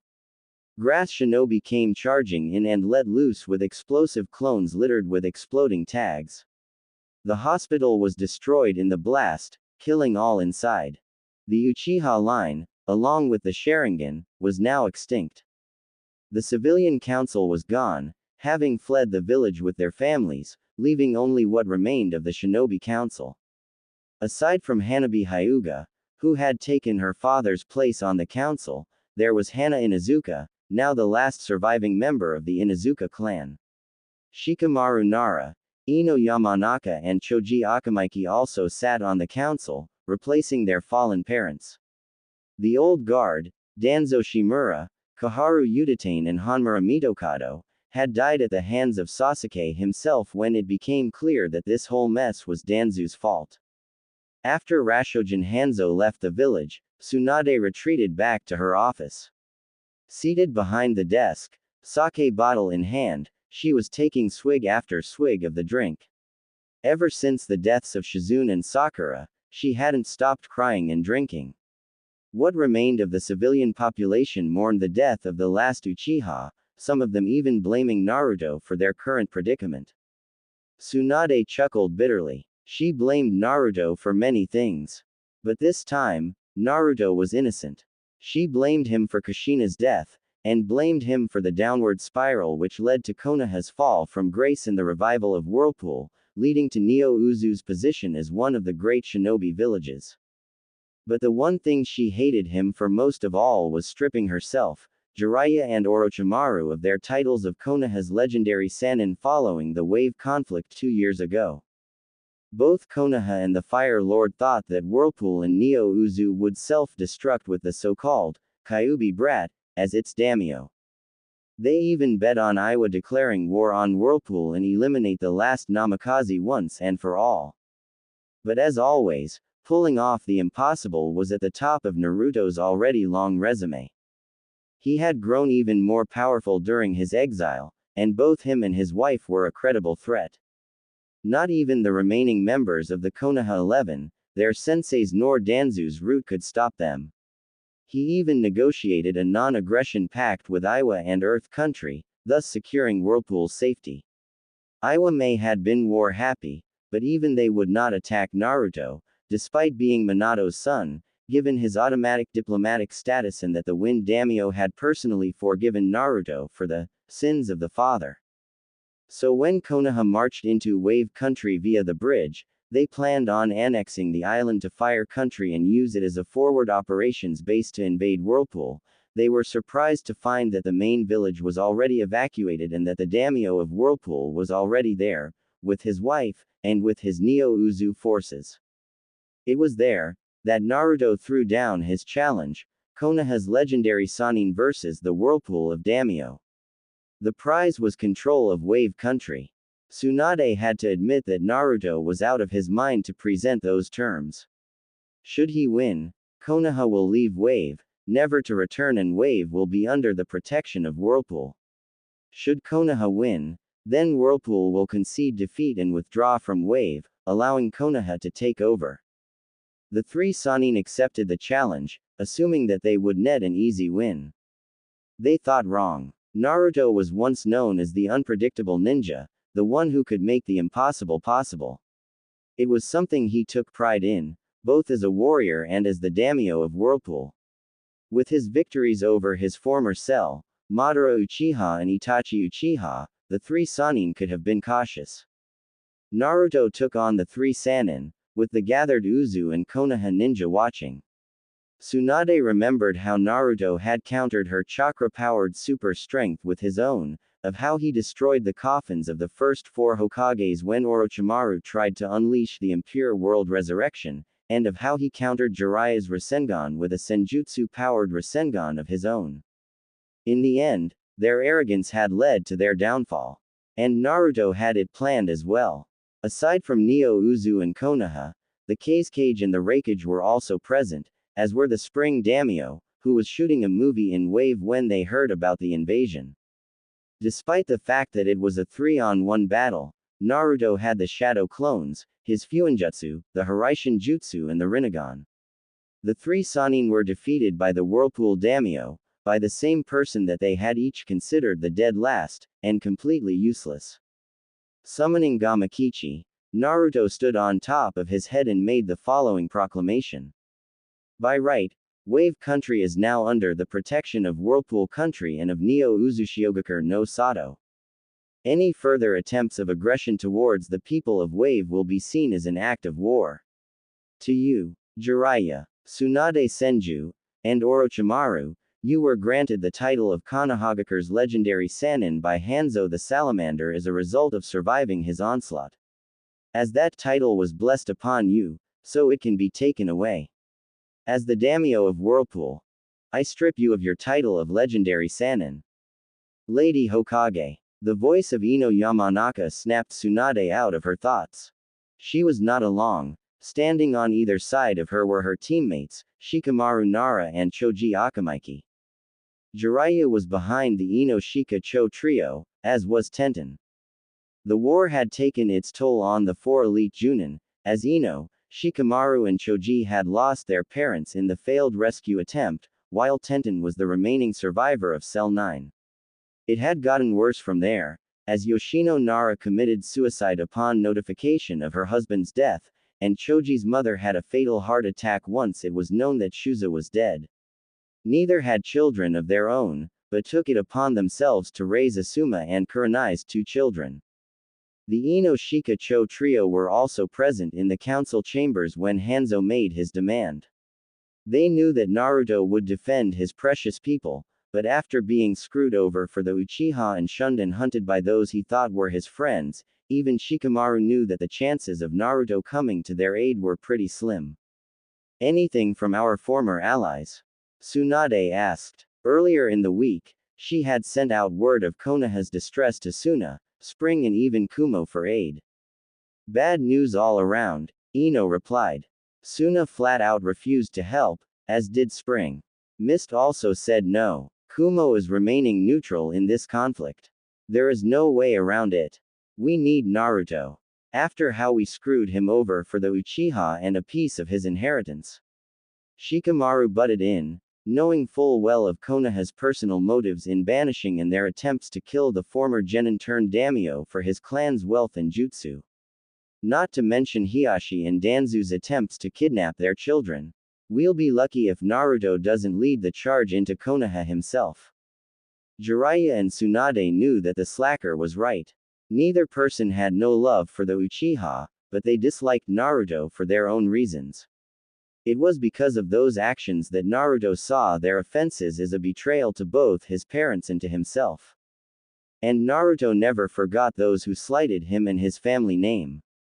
Both generations of the Ino Shika Cho trio had went after him, Hinata and Anko, whilst the trio were working as ninja mercenaries. Both had failed. When it became known that Naruto himself had revived Whirlpool as its daimyo, it was Shikaku and Shikamaru who reminded the Konoha Council and the Fire Lord that Naruto, much to their dismay, was protected under diplomatic status, as he was the recognized leader of a foreign nation, as was Hinata, since she was the wife of said daimyo. But it was Sasuke who pointed out that as their children were active shinobi, they were fair game, hence Danzo and Hiashi's attempts to capture both Minato and Hitomi, Minato for Danzu's root Anbu because of his Rinnegan, and Hitomi for Hiashi in order to subjugate the girl to the caged bird seal. That attempt failed. Naruto saw each failure as giving a big middle finger to Konoha. Tsunade didn't know who she hated more. Danzo was the one directly responsible for the mess that Konoha was currently in, along with Kaharu and Hanmura. All three were killed, along with a sizable number of the civilian council by Sasuke himself. There's the possibility that Naruto could forgive us, Ino suggested, grasping for straws. If it was the old Naruto, then yeah, the slacker replied. People change in nearly 20 years. Especially those you screw over, Ino. Enough. Both of you, Tsunade ordered. We are in a state of emergency. If we don't do anything, then Konoha will be destroyed. As much as I hate to admit, we need that brat of a daimyo if not to defend Konoha, but to at least force Hanzo to cease hostilities. It was also a known fact that Whirlpool's daimyo was well respected, even to his enemies. Having survived being a missing ninja longer than any known ninja tends to do wonders for your reputation. That, and playing a role in the Akatsuki's destruction was a nice bonus. Even the remaining members of the Konoha 11 saw that their village was better off with the Jinchuriki. The civilian council thought otherwise, praising the now dead Sasuke for their prosperity when it was actually Naruto's doing. We don't have an exact timetable over when Hanzo and his allies will attack Konoha, Jiraiya said. The scarred super pervert took his place alongside Tsunade. Which is why you four will leave for Whirlpool immediately. By the time you will get there, the annual taijutsu tournament that Whirlpool annually holds will commence. And by tradition, the daimyo of Whirlpool must grant anyone who comes before him an audience. That part was very much true. Ever since Naruto revived both Neo Uzu and Whirlpool, he hosted an annual taijutsu tournament twice a year. It was an economical boom to Whirlpool and it showed goodwill on Whirlpool's behalf. As part of that tradition, the daimyo of Whirlpool has to grant an audience to anyone who comes before him. Usually it's just a minor petition for favors and such. This is an SS-class mission of the utmost importance, Tsunade continued. Go to Whirlpool country, get a hold of that Gaki and tell him of our situation. Tell him that if he sides with Konoha, then the village will recognize him as the legitimate heir to Minato Namikaze, and we will recognize Whirlpool and Neo Uzushiogakure. I don't care if we have to pay him reparations for the abuse he suffered. I want him on our side. You're not really going to do what you promised, are you? Choji asked. Of course not, Tsunade replied flatly. I'm merely ensuring Konoha's survival. And Tsunade wonder why people avoid us like the plague, Ino thought darkly, but kept silent. Aside from favoring potential traitors over heroes, Konoha had developed a reputation for stabbing their clients in the back. It was a major reason why they were unable to gain any trading alliances with the neighboring villages and countries. You four will leave within the hour, Tsunade ordered. Head for Azura and get Whirlpool on our side. Once Hanzo and Aim is dealt with, I will personally deal with Naruto. Ino shook her head. The conflict in Wave had left her even more bitter. When Jiraiya lost the backing of the Toads, she too lost the support of the Slugs, who also threatened to destroy Konoha should she try and summon them again. What made Tsunade see red was that the Slug contract was passed on to Gaara's wife, who had studied under Hinata. Matsuri would go on to build a medic ninja program in Suna following Neo Uzu's example. But it was Naruto stripping the legendary Sannin of their title was the final straw. Orochimaru tried to attack him from behind, only to lose his head as a result. Shikamaru sighed and accepted the mission scroll.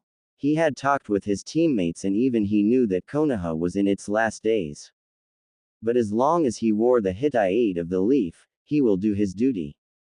Ino and Choji both felt the same way. It was after their parents had confessed their role in the conspiracy to rob Naruto of his inheritance and legacy that up until that fateful mission to rescue the Fire Lord that their relationships with their parents have been strained.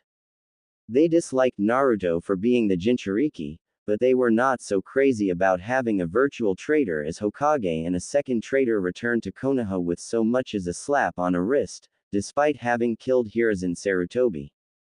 Once the Ino Shika Cho trio and Tenten were gone, Jiraiya turned to Tsunade. You think Naruto will go for helping us? We're not exactly his two favorite people in the world, you know. The Gaki will help us, Tsunade replied firmly. He would die for this village, protected with his dying breath. In the coming days, she would find out how wrong she was. For the four ninja assigned to the task, it would be the last time they would see Tsunade alive again. Neo Uzushiogakure, Whirlpool Country, one day later. Training Ground Number 12. Naruto had kept close tabs on the conflict on the mainland. His network of informants and spies proved to be even more capable and more efficient than Jiraiya's own spy network. He even knew the perverted bastard's informants by name. The most recent news he shared with Hinata concerning Konoha showed its weakness. Sasuke Uchiha was dead. Sakura Haruno was dead. Like Hinata, Naruto was the sole surviving member of Cell 7. Sasuke had the dubious honor of being the Hokage with the shortest term in history. Even more shorter than his father's reign. Megakure knew where and how to strike, and used the minor villages to its advantage, having them strike at Konoha, depleting its forces, even further. Naruto approved. With the annual taijutsu tournament approaching, he was expecting less people to show due to the conflict. The Whirlpool Taijutsu tournament was held in the town of North Azura on the northern island. The island was also known as a popular vacation hotspot for ninja and civilian alike. Even a had settled there after stepping down as Raikage, allowing Yugito Ni to assume the position of Raikage. The Taijutsu tournament was Naruto's brainchild, and it brought the best of the best from the shinobi nations. For 1 week, North Whirlpool was a literal battleground as ninja fought each other. For 1 week, rivalries and hatred was put aside as ninjas fought for a hefty prize and the title of champion. No bloodlines, no weapons, no jutsu. Your hands and feet were the weapons. Naruto himself fought in the tournament, only because he was challenged by Sasuke Uchiha, who had competed in the tournament in its inaugural year. The Whirlpool of Daimyo took pleasure in stomping the Uchiha prince down. It also sent out the message that the Whirlpool Daimyo was someone that should not be taken lightly in the field of combat. At the moment, the Daimyo of Whirlpool was sparring with his former pupils, while Yahiko, Konan and Hinata watched. When Naruto reformed Whirlpool, Maru, formerly Konohamaru, Sarutobi, Moegi and Udon were Suna Chunin, having left Konoha with Gaara in the aftermath of the Uchiha retrieval mission. Not even Asuma threatening to disown Maru should he leave did not change his mind. Asuma followed through with his threat, in which Maru responded that Asuma was dead to him, and that he was a disgrace to the memory of the Sandaime.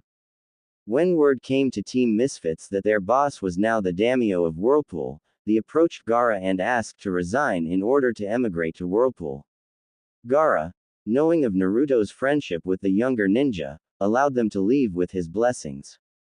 Upon arriving in Whirlpool, they were the first of many Chunin-level ninja to arrive, Naruto opening citizenship to bloodline refugees, nomad, civilian and samurai alike. Naruto took the 3 under his wing.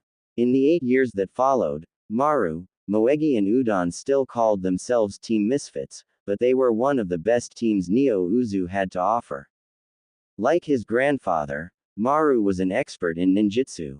Combine that with the Monkey King summon, and people saw the young Sarutobi as the second coming of the professor. Moegi turned out to be skilled in medic ninjutsu, and she learned under Hinata and Katami. Udon was the tactician of the trio. His keen mind combined with his skills in taijutsu made him a fan favorite in the taijutsu tournaments. Maru had married a local girl from Wave Country who worked in the Pakara merchant house, and was a father himself. His sons were enrolled in the Neo Uzu Academy. Moegi and Udon both married each other and settled in New Uzu as well. Their child was also in the Shinobi Academy. Dressed in his combat attire, i.e., black Konoha-style flak vest, cargo pants and sandals, and armed with his okatana, Naruto twisted through the misfits' attacks, occasionally smacking them with his sheathed sword. It wasn't painful, but it definitely stung.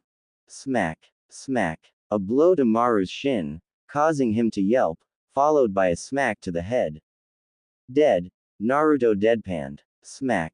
A blow to Moegi's side. Had Naruto impaled her, she would have bled to death. Dead. Smack. The older man swept Udon off his feet, followed by a double tap to the chest and head. Very dead, Naruto finished. Even acting as one, the misfits could not gain the upper hand on the Daimyo.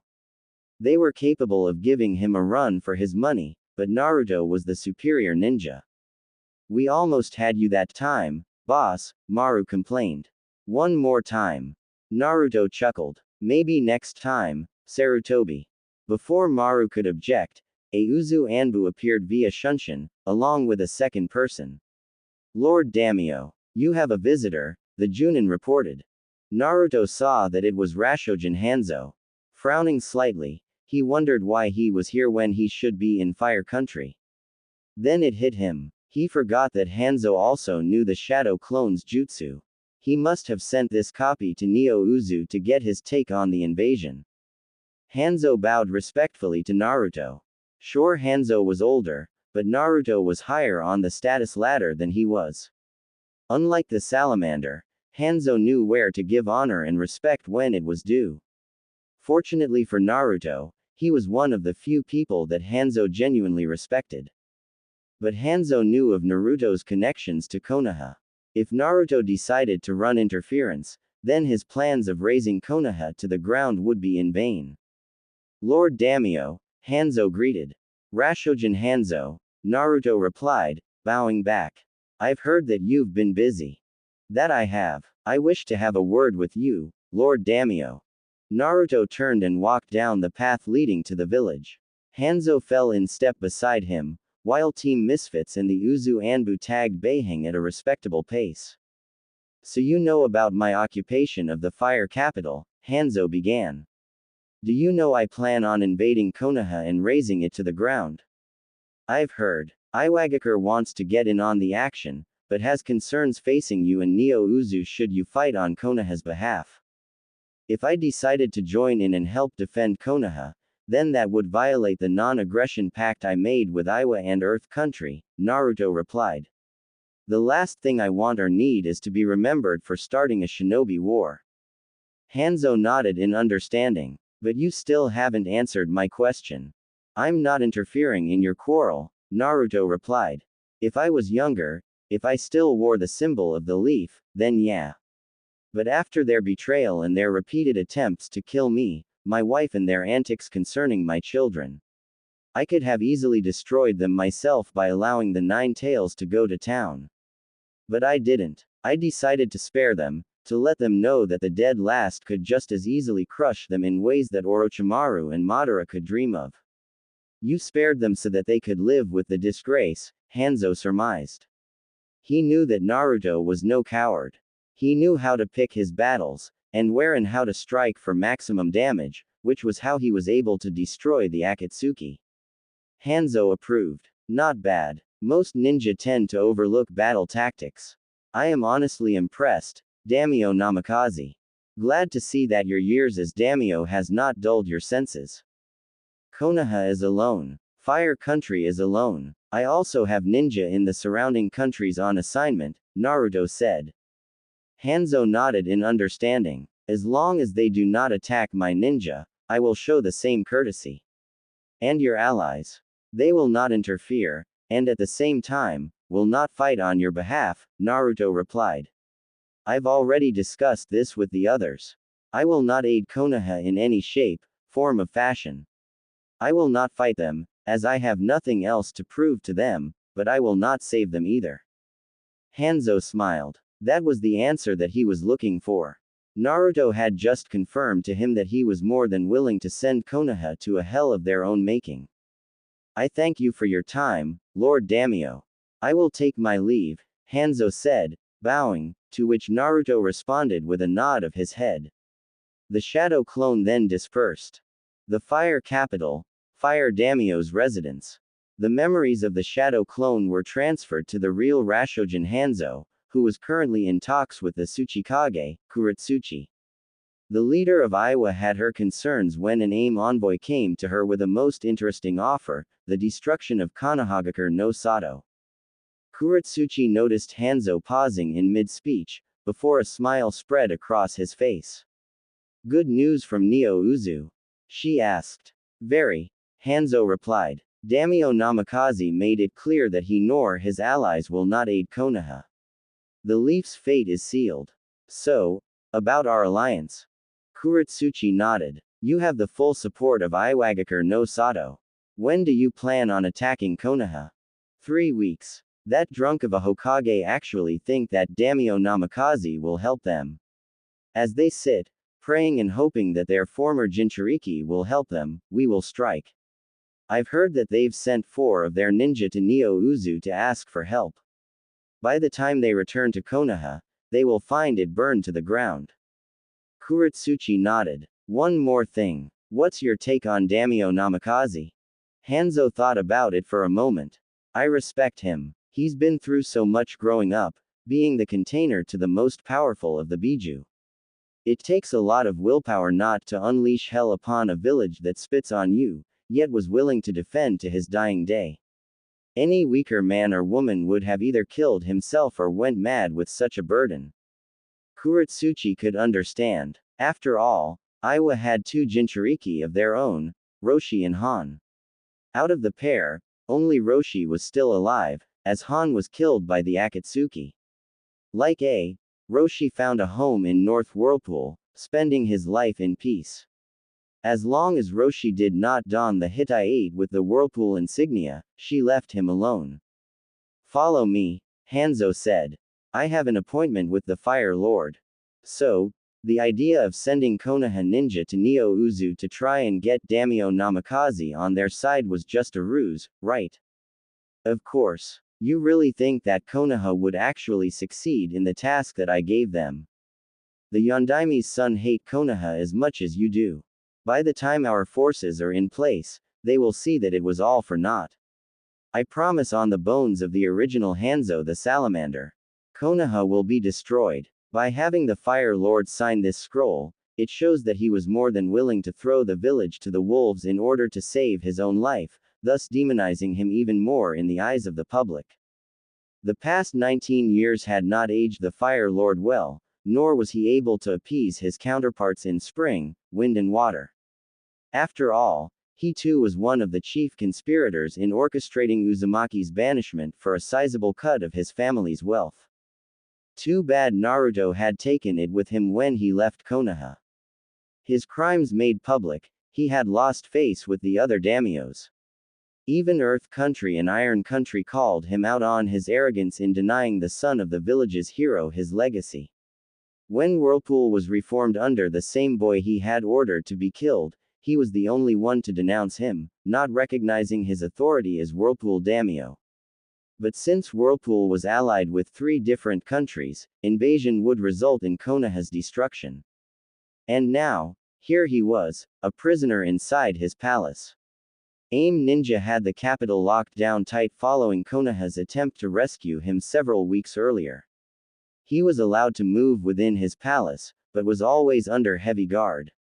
His guardian ninja were of no help, either, as they were slain protecting him. His wife had succumbed to a heart attack during the invasion. And to make matters worse, Hanzo forced him to watch as he and his AIM ninja slaughtered the Konoha ninja. He watched as the rescue force, 200 strong, were cut down. He watched as Asuma Sarutobi died while protecting his wife. He watched as Kurenai Sarutobi was pinned to the wall, her body riddled with kunai. Kakashi Hatake, the famed copy ninja, had fallen to Hanzo himself, his neck broken. And Sasuke Uchiha, both eyes were ripped out and crushed under Hanzo's heel. The final indignity was Hanzo snapping the Rokudaim's back like a twig. Only 10 of the Konoha ninja survived and made their retreat, taking the Uchiha with them. Hanzo ordered the remaining bodies to be incinerated. He was inside his study, a single AIM guard was his companion. The doors to the study opened and in walked Rashojin Hanzo and Kuretsuchi. General Hanzo. The AIM ninja bowed. Hanzo ignored him as he walked towards his prisoner. Pulling up a chair, he sat down in front of the Fire Lord's desk. Ready to talk?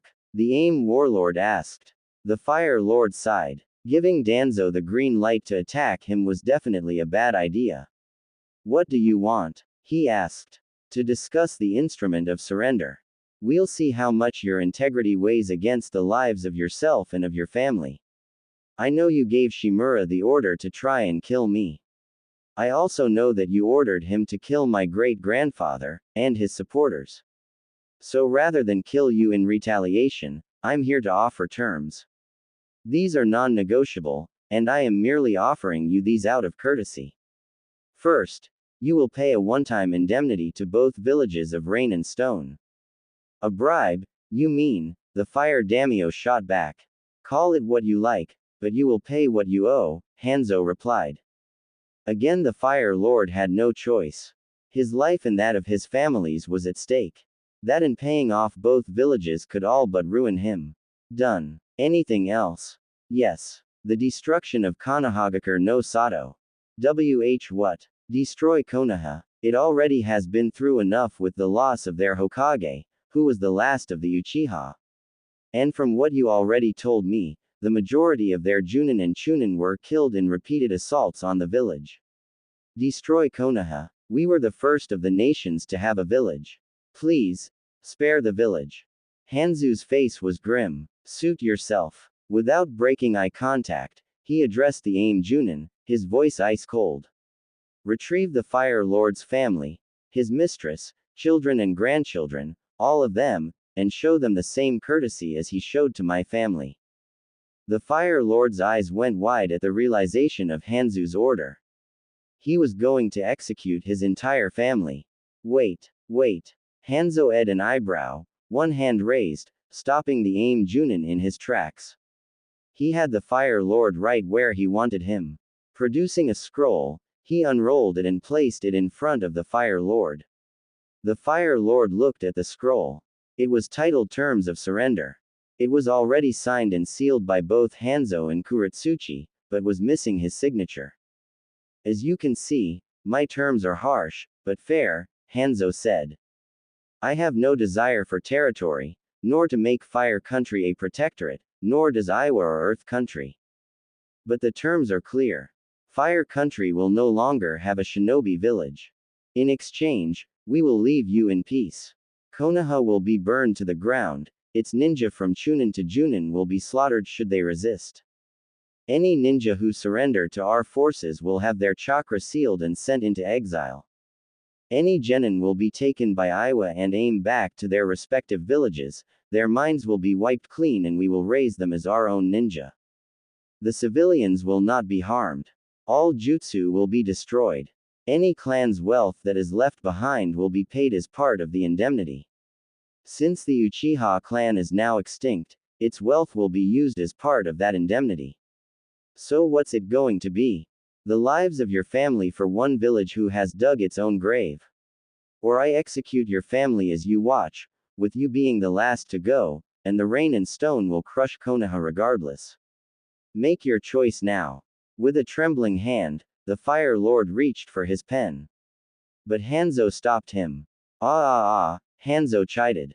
Before the Fire Lord could say anything, Hanzo grabbed his hand and jammed the pen into his palm, causing the old man to yelp out in pain. Now you may sign, Hanzo said. With a second cry of pain, the Fire Lord yanked out the pen and signed the scroll in his own blood. The scroll reacted to the signature, making it binding as the Fire Lord applied his Henko seal onto the document, making it legal.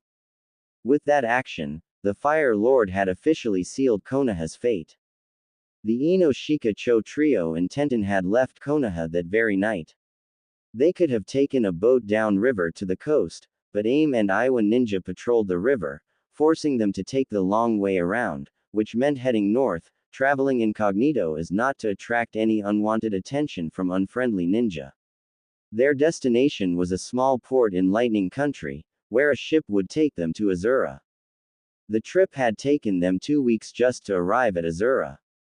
This was Ino and Tenten's second time returning to Azura, as was Tenten's, since they were part of the original recon team along with Neji Hyuga, Sakura Haruno, Maeda Gai, Rock Lee, Asuma Sarutobi and Sasuke Uchiha when Whirlpool decided to host a taijutsu tournament. It was also there where the big revelation was revealed that the Kyuubi Jinchuriki was the daimyo of Whirlpool and the former Hyuga heiress was his wife. Of course Sasuke went through the tournament, and like an idiot, called out the Whirlpool daimyo, declaring his superiority over him as an Uchiha elite, despite having lost to him twice. Normally, Naruto would remain on the sidelines watching, but decided an object lesson in humility and humiliation was in order. Sasuke did not stand a chance as Naruto decimated the Uchiha prince, proving to all those present that he was the wrong daimyo to piss off. Things went from bad to worse when he activated his curse seal in violation of the rules. Naruto's response. A chakra-powered open palm strike to the chest a la Wesker's Cobra Strike, which sent him to the tournament walls in a lifetime ban of showing up in Whirlpool, on pain of death. The Uchiha's ego once again gave Konoha yet another black eye. Aside from the confrontation with Naruto and Sasuke, Neji confronted Hinata once again, while she was with her and Naruto's children. Ino and Asuma had witnessed the resulting beatdown from the sidelines. Apparently, Neji had forgotten that attacking the wife of a daimyo was a very bad thing, especially after threatening harm on her children. Ino shook her head. The beatdown she had given Neji the first time around when they were missing ninja was bad enough, but hell hath no fury like a woman protecting her children. Neji was sent to the Neo-Uzu jails for the duration of the tournament for the attempted assault on the Whirlpool daimyo's wife and children, after Hinata had beaten him within an inch of his life. Like Sasuke, he too got nailed with a lifetime ban for his attack on the daimyo's wife. And now, they were on a boat, heading for Azura, where the Namikaze family would be for the duration of the Whirlpool Taijutsu tournament, with the fate of Konoha hanging in the balance. Tenten was out on deck. That's where Ino found her, hunched over the railing, puking her guts out. Ever since the start of the mission, Tenten had been puking every morning. Ino thought she was sick, but it was Shikamaru who figured it out. You really are a troublesome teammate, Shikamaru had said. Tenten's pregnant. Neji's the father. Ignoring the catcalls of the other male ninja, Ino approached Tenten. You okay? Not really, Tenten replied. Ino bit her lip. How long? Excuse me. Shikamaru figured it out. How long have you been pregnant? 3 weeks. I only found out after the hospital blew up. I think Neji knew. Tenten was one of the 10 survivors of the failed rescue attempt of the Fire Lord. It was Neji who had found out from using his Byakugan that they just walked right into an ambush. Then the killing began. Cell 9 remained together with their flamboyant sensei and were delivering major losses to the AIM forces. Then Hanzo stepped in, and according to Tenten's report, things went to shit fast. Maeda Guy was the first to fall. Then Rock Lee. Tenten would have been next, but Neji attacked Hanzo from behind, and earned a broken neck. Neji's head twisted back a complete 180 degrees, for the effort. His uncle was the next person to fall at Hanzo's hands. Kurenai was pinned to the wall with countless kunai and Asuma was hacked apart by katana-wielding AIM ninja. Shino and Shibi were incinerated using fire jutsu. The Ino Shika Cho trio had fallen one by one. With the deaths of the elder trio, they were unable to reconcile with their children. Kakashi and Sasuke double-teamed Hanzo. Tenten saw that match. Hitaki lost his head, and Sasuke had his back broken and eyes gouged out. 5 of the Konoha Junin fought Hanzo en masse, 2 of them being Sume and Kiba Inuzuka, already injured, allowing the other 9 to retreat with Sasuke. Hanzo decided to let them go, rather than to kill them all. Tenten, I am so sorry, Ino whispered. How am I going to explain this to our child? Tenten said, looking down at her stomach, which was covered up by her Junin vest. It was flat now, but in a couple of months. You'll have to tell them the truth, Ino said. That their father died like a true shinobi. Pausing for a moment, Ino removed the Hittite from her pocket. Looking into the metal piece with the insignia of the lead carved into it, the blonde Kunoichi ran her thumb over the symbol. I was so happy when I received this. But now, I can see now that Shikamaru was right. Konoha's days are numbered. But if we get Naruto on our side, then we might have a chance, the weapons master pointed out. Even if we did get Naruto on our side, Konoha is still doomed. Shikamaru explained it to Choji and I. We lost too many high-ranking ninja ever since this war started. Our Chunin are as green as they come and we're basically the last of the Junin. Konoha is done. It's all his fault, Tenten said. That damned Kyuubi bastard. No. He's not the Nine Tails Reborn. He's a Jinchuriki, the human sacrifice, Ino explained. While I despise Naruto for being that, he is no demon. Between him and the Uchiha, I would rather deal with Naruto. But didn't most of the Junin, including your father, tried to kill him on separate occasions? Didn't you? Tenten remained silent after that. She did tried her hardest to kill both him and Hinata when they were both missing ninja. She wasn't expecting Naruto to beat her at her own game by becoming a master swordsman. She was just following orders from Tsunade and the Fire Lord. The only person who truly looked out for him was the Sandaime. You think that Naruto would forgive us? After all the crap we've put him through? Tenten asked. You mean the beatings, the repeated assassination attempts, and being betrayed? I seriously doubt that. I wasn't too gaga over him, but after Sasuke's Atom,